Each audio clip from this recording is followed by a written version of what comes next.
खत्म। बाप रे।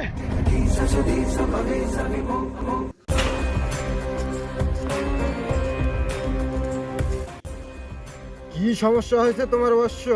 বাবা আমার নিজের ভাইকে মারি ফেলা লাগবে। নিজের ভাই কি কারণে মারবি রে? আমি আমার বাবার সম্পত্তি কাউকে দিতে চাই না, আমি নিজে ভোগ করতে চাই। আর আমার ভাইকে মারার জন্য আপনি যাই চাবেন তাই দিতে আমি রাজি। আচ্ছা ঠিক আছে। তোর ভাইয়ের নাম কি? আমার ভাইয়ের নাম বিকাশ।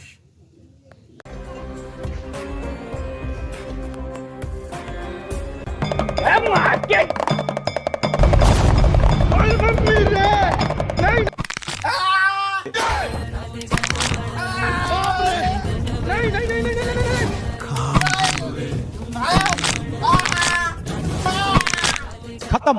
बाप रे। তোর কাম হয়ে গেছে। এবার তোর অর্ধেক সম্পত্তি আমাকে দিতে হবে। আপনাকে যদি অর্ধেক সম্পত্তি দেওয়ার লাগে তাহলে তো একই হিসাব হলো। বেশি কথা বলিস তো তোর পাছায় সুই ঢুকে দিয়ে মুখ দিয়ে বাইর করে দেবো। ই বাবা এরকম করি না বাবা, আমি এখনই সম্পত্তির কাগজ আনছো। জটলা বাবা, বল কি সমস্যা তোর? আমি একটা মেয়েকে খুব ভালোবাসি, কিন্তু ওর সামনে গেলে না ওর মুখ দিয়ে কথাই বার হয় না।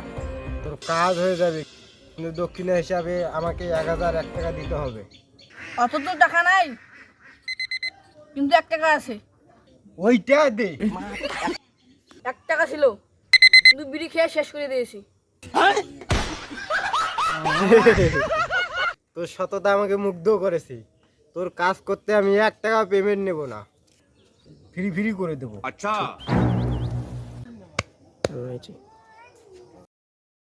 হ্যাঁ, এই মোর কন্ট্রোলারটা তখন আগে দিবি। মুই যেটা কম ওইটা তুইও কবু। যা আবার। আচ্ছা ঠিক আছে বাবা। सर।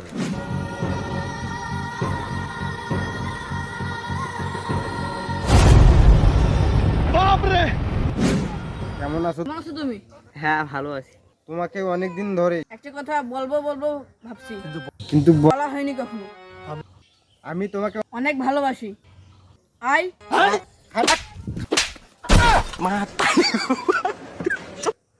দূর হ আমার চোখের সামনে থেকে। কোত্থেকে পাগল ছাগল চলে এসে। ভগবান, দেখো দেখো বিষয়টা আসলে এরকম না। আসলে আমি তোমাকে অনেক ভালোবাসি। ওকে বারবার বলছি আমার চোখের সামনে আসবি না। দূরে হার সামনে থেকে। যা দূরে যা এখন।